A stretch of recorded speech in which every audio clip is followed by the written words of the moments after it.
राजस्थान में अब कुछ ही दिन बचे हैं जब चुनावी हलचल थोड़े दिनों बाद अब थम जाएगी, लेकिन अभी जो चुनावी हलचल है वह पूरे अपने चरम पर पहुंच चुकी है। और सबसे बड़ा सवाल जो अब ये खड़ा होता है कि राजस्थान की जनता अब किसे अपना सिरमौर चुनने वाली है, क्योंकि अगर हम पिछले 5 सालों को ही उठाकर देखेंगे तो एक से बढ़कर एक मुद्दे मौजूदा सरकार ने उठाए हैं, अपने आप थाली में परोस के दिए हैं। और अब उन मुद्दों पर किस तरह से रहेगा जनता का रुख, क्या रहेगा जवाब, करेंगे इन सभी मुद्दों पर चर्चा के लिए हमारे साथ मौजूद हैं retired colonel Devanand sir Gurjar. आपका बहुत बहुत स्वागत है सर।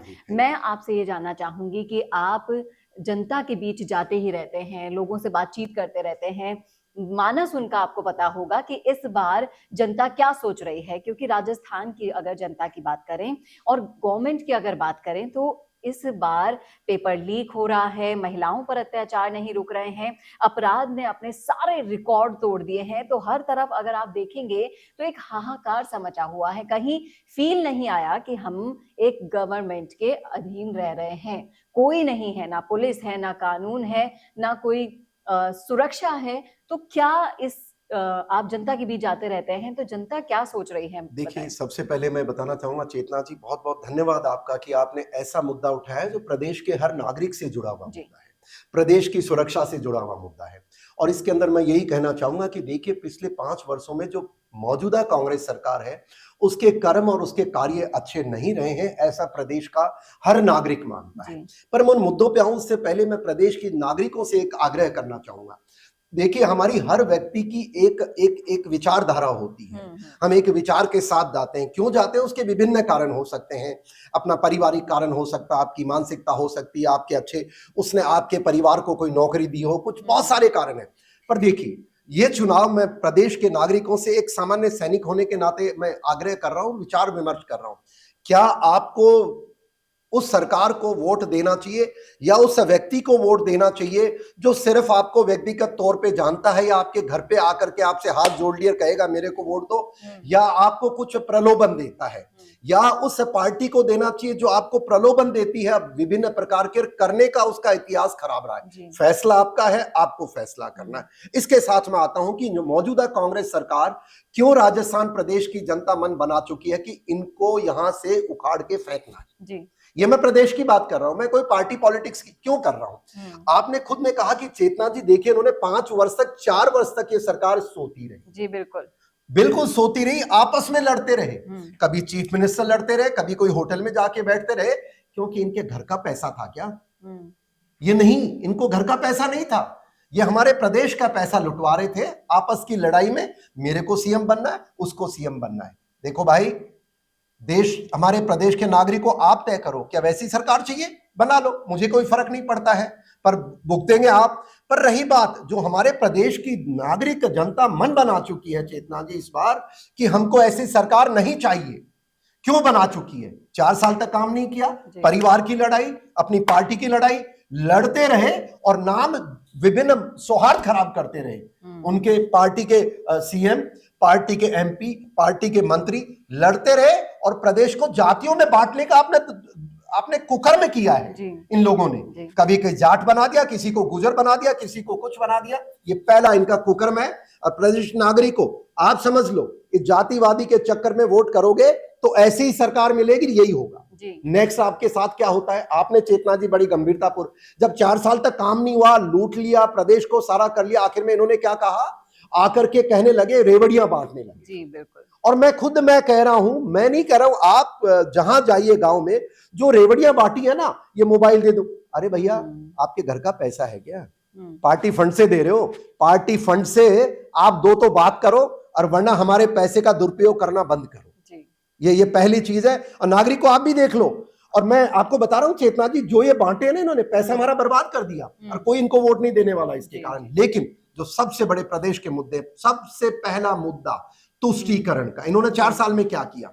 कन्हैया कांड हुआ उदयपुर में, और उसको सर से तन जुदर के जो नारे लगाए, उनको इन्होंने आज तक सजा नहीं दी है। तुष्टीकरण की हद हो गई इनकी। यहां प्रदेश में हिंदू ज्यादा है तो कोई गुनाह कर दिया, हिंदू प्रदेश में रह रहे हैं भाई, और अगर रामनवमी पे अगर हम हमारा जुलूस लेके जाएंगे और तुम धारा 144 लगाते हो, शर्म नहीं आती है? और प्रदेश के नागरिक को तय कर लो, तुमको धारा 144 लगवानी है, अपने मंदिर को तुड़वाना तो तुड़वा लो जी। पर ये समय आ गया है, प्रदेश नहीं सुनेगा इस बात को। और प्रदेश की और एक वो एक्सीडेंट होता है जहां ये 55 या 50 लाख रुपए बांटते हैं सिर्फ इसलिए कि वो एक धर्म विशेष से लड़का है। शर्म करो, और लेने वाले आपको भी शर्म आनी चाहिए। भिखारी हो क्या? स्वाभिमान नहीं है आपका?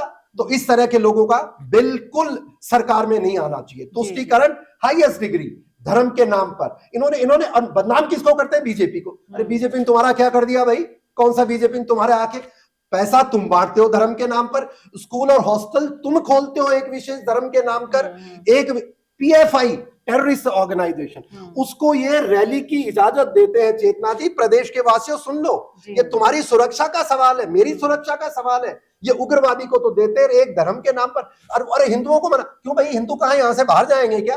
तो जाग जाओ भैया। ये इस तरह का तुष्टीकरण इन्होंने अपराध किया चेतना जी। उससे बड़ा अपराध युवाओं के साथ जिसना घोर अन्याय किया है, 19 पेपर लीक किए इन्होंने, 19 पेपर, और लाखों करोड़ों की संख्या में बच्चों के भविष्य से खिलवाड़ किया है।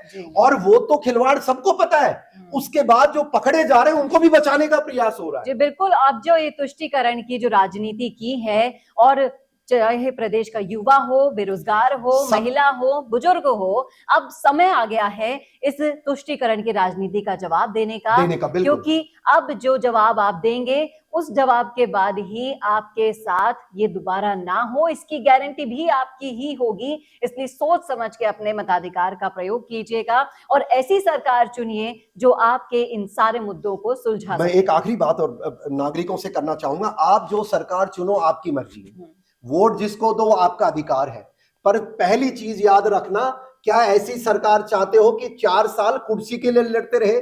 क्या ऐसी सरकार चाहते हो कि तुष्टीकरण की राजनीति करती रहे? क्या ऐसी सरकार चाहते हो कि आपके बच्चों का भविष्य बर्बाद कर दे, पेपर लीक करते करते ओवर एज हो जाए? क्या ऐसी सरकार चाहते हो कि जो आपको महिला बेटियों की सुरक्षा के नाम पर उनका कोई सिस्टम नहीं आज काम कर रहा है? क्या आप ऐसी सरकार चाहते हो? आखिरी बात सुनो राजस्थान के प्रदेशवासियों, हर गांव में आपका एक सैनिक बैठा है। क्या आप चाहते हैं उस सैनिक को भी ये लोग जातियों में बांट दे? धर्म तो इन्होंने बांट दिया, 70 साल पहले से बांट के तमाशा कर रहे। इस बार इन्होंने जाति में बांटने का दुस्साहस किया है। फैसला आपका है, फैसला आपने करना है, लेकिन याद रखो आपकी भविष्य की पीढ़ियां आपको माफ नहीं करेंगी अगर इस बार कोई गलत फैसला आपने किया। इसलिए इस सरकार को उखाड़ के फेंकने का समय है। और जो चुनते हो उनसे जब गांव में वोट मांगने आता है, वीडियो खोलो, रिकॉर्ड करो, मुद्दे की बात करो और भरोसा लो। आपको जब रिकॉर्ड भरोसा हो गया है तभी वोट दीजिए, वरना अपने वोट को बेकार ना करें। ऐसा एक सैनिक का आग्रह है आपसे। जी बिल्कुल। और इस वीडियो को ज्यादा से ज्यादा शेयर कीजिए ताकि ये सारे मुद्दे, ये सारे सवाल हर उस आम जनता तक पहुंच सके और अपना अधिकार का वो बखूबी प्रयोग कर सके। कैसा लगा वीडियो कमेंट करके जरूर बताइएगा। क्या है आपकी राय ये भी जरूर शेयर कीजिएगा। और ऐसे ही और वीडियोस के लिए देखते रहिए राजस्थान संवाद। नमस्कार। कौन देखता है अब टीवी पर आपको कितनों ने देखा, ये कैसे पता चलेगा? घर घर इंटरनेट पहुंचने के बाद अब सब कुछ है डिजिटल। आपका वीडियो कितनों ने देखा ये हर पल आपको पता चलेगा, इसलिए डिजिटल मीडिया में बनाइए अपनी पहचान। 4.5 करोड़ से ज्यादा व्यूज और 3,27,000 से ज्यादा सब्सक्राइबर वाले राजस्थान के चैनल राजस्थान संवाद पर करवाइए कवरेज। ज्यादा जानकारी के लिए व्हाट्सएप करें 7339900549 पर।